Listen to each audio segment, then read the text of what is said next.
welcome back to Block TV, a special edition, special day, as Facebook is launching its much-awaited Libra blockchain project. Just a short while ago, the site Libra.org went live, and the social media giant is ready to discuss its crypto plans that have been rumored for months, creating quite the stir and controversy in the sphere.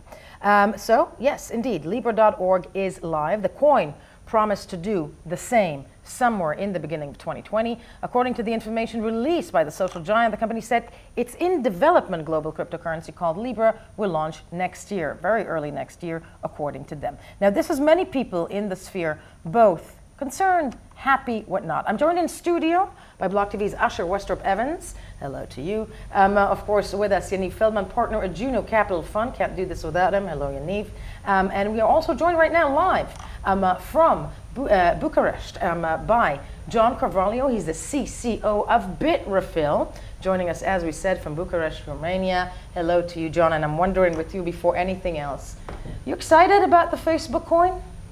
I mean, no. I mean, it's not that interesting to me as far as the context of Bitcoin and people caring about Bitcoin. It is interesting to see some of the details they chose for how they are implementing their Libra coin, though. Is it bad news for you guys at Bitrefill? Because essentially, you know, the idea behind the Facebook coin Libra, now that we know its name, kind of poses, and when it comes to use cases, poses, and I'm wondering with you, doesn't it pose a bit of a danger to you guys? No, I mean, I don't think it does anything different than what you can do with PayPal or currently you can do with US dollar, at least, you know, well, particularly because it doesn't even exist yet. But when it does exist, it sounds like it's going to be an extremely permissioned currency, so everybody will have to do KYC. It's not really going to serve people with unbanked purposes. They claim that they're going to help service people, you know, going across borders, but I have a feeling that because it's such a regulated thing and requires so much KYC that it will be unlikely. I don't think this is going to be something that affects Bitrefill in any way. Our customers are customers looking for ways to be able to utilize a cryptocurrency, not looking for ways to be able to spend their dollars via Facebook services. Yeah, it is being sold to the mass population of the world, and needless to say, you know, everything you're saying is right. But the mass amount of people, be it almost 3 billion people on Facebook, are being marketed the notion that this is a cryptocurrency, or that it's something like a cryptocurrency. Doesn't have the danger because it's going to be accessible to so many people to be sold as such and perceived as such. It depends. I mean, if these are people that have no exposure to cryptocurrency before, it's a good thing because it means that now they will have exposure to it. It means that now they're going to say, okay, what am I comparing this to? Am I comparing this to other blockchains, to Ethereum, to Bitcoin, to other stable coins? And they're going to have to weigh against them. My guess is that Facebook is going to do their best to kind of move that whole narrative aside and just only talk about blockchain and leave Bitcoin out of it, because once you bring Bitcoin into the picture, you start having to compete with Bitcoin. And I don't think that's going to be something very easy for them, because Bitcoin is actually borderless, is actually permissionless, and is something that isn't going to require you to do KYC or participate in this large, you know, syndicate of corporations. A large syndicate of corporation is very well put. I'm going to stick with us because we're here in studio, as we said, with both Yaniv Feldman and Asher Westrup-Evans. Interesting point about that, and I want to bring John into this, because right now, you know, he's raising the right point of regulation is going to be really interesting to see. Yaniv, yes, no, I know you want to speak. So one thing, that their white paper did say that the network will allow pseudonymous account creation, meaning that people will be able to create accounts without relation to their real life identity, which kind of conflicts with KYC AML. We're not sure how that's going to work just yet, but that's the case right now.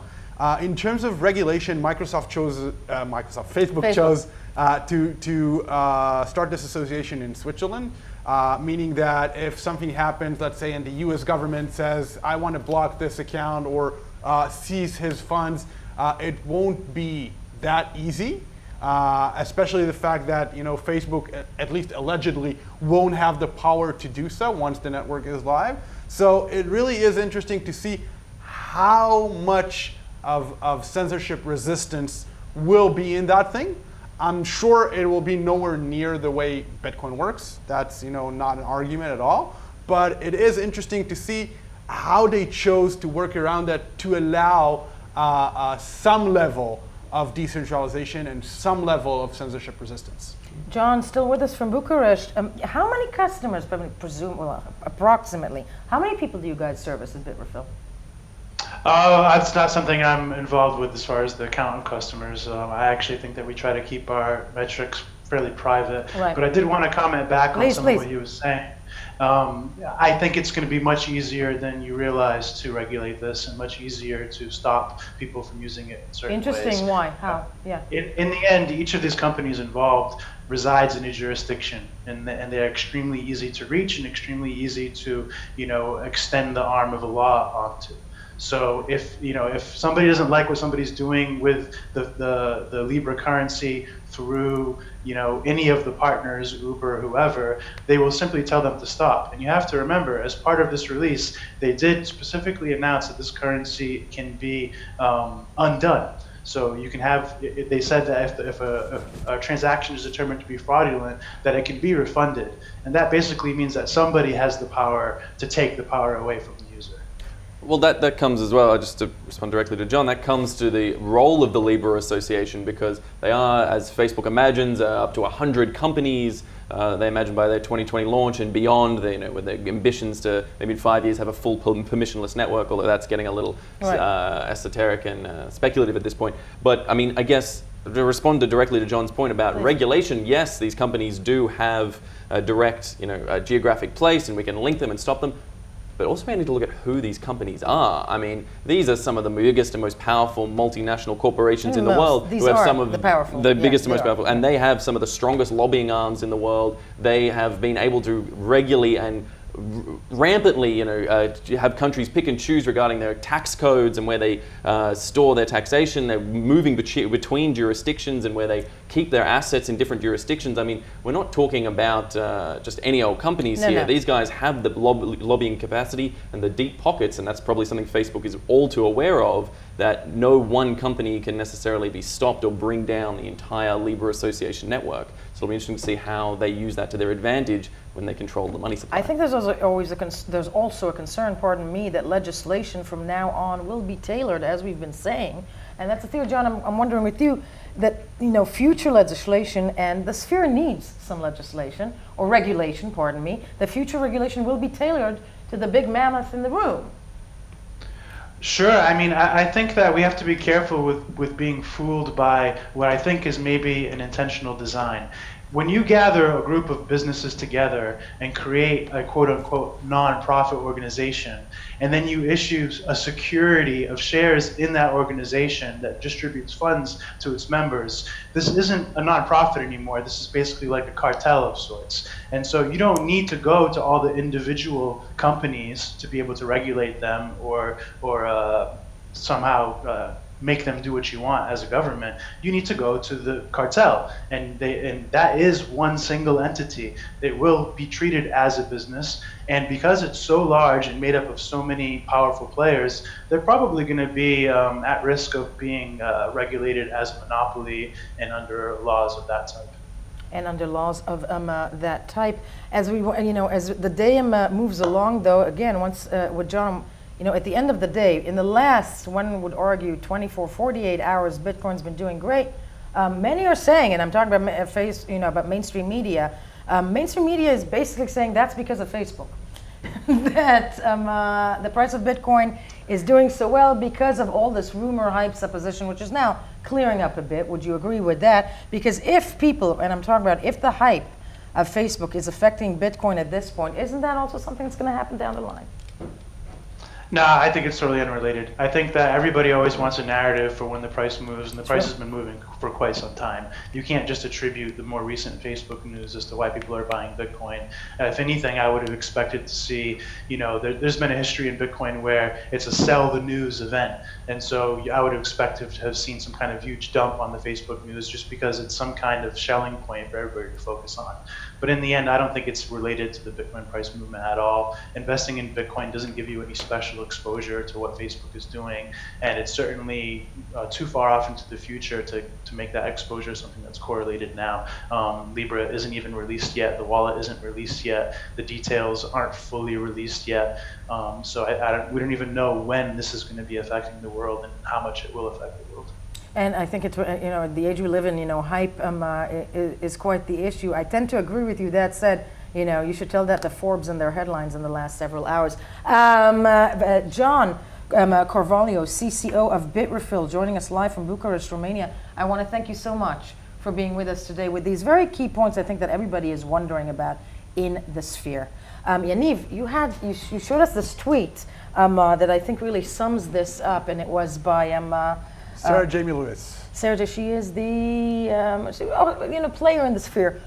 Pardon me, but it's something that also Nathaniel Whitmore of Long Read Sunday referenced yesterday, and that is that it basically gives the coverage of, help me out here, I'm ad-libbing. So basically it took like all the players and all the partners in the Libra Association and collected them together, pointing their bad attributes. In other words, we can't wait for something like this to be controlled by X, Uber, yada yada yada, and finally what was it? It was the privacy concern Facebook. The centralization of PayPal, and privacy of Facebook. The privacy of Facebook. And I think that's one of the key issues today that we will. Even though they did say supposedly that this is going to be. Yeah, this is. There we go. Can't wait for the cryptocurrency with the ethics of Uber, the censorship resistance of PayPal, and the centralization of Visa, and of course, all tied together under the proven privacy of Facebook. Yeah.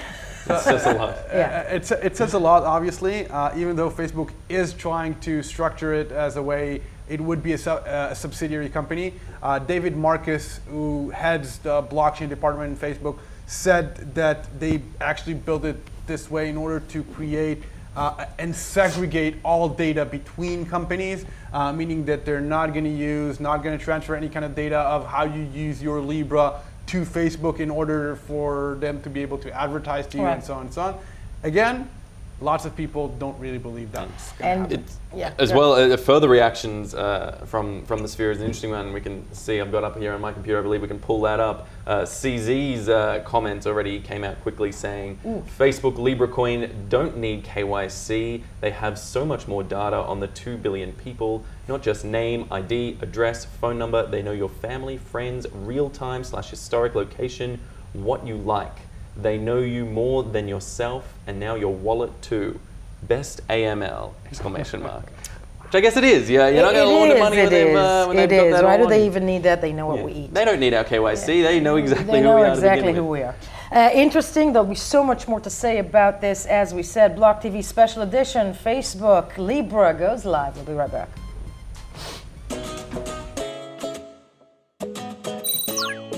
For more news and updates, follow us on Twitter